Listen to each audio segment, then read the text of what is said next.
आप पैर मत छुइए। क्या बात है। Thank you so much. ये होली में पवन भैया के लिए बहुत बहुत बड़ा वाला गिफ्ट है ये अनमोल उपहार। और ये देखिए पवन भैया इतना प्यारा इन्होंने स्वभाव है। पावर स्टार को छाती पे दिया है। क्यों? क्योंकि इसमें भी पावर का जमाव हमेशा रहे।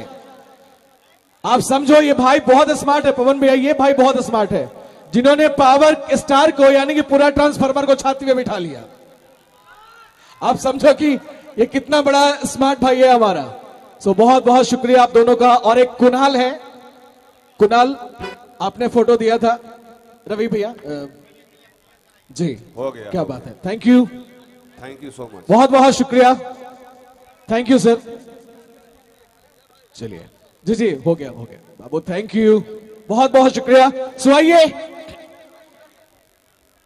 The beautiful and the glamorous one, let me welcome Anjana Singh.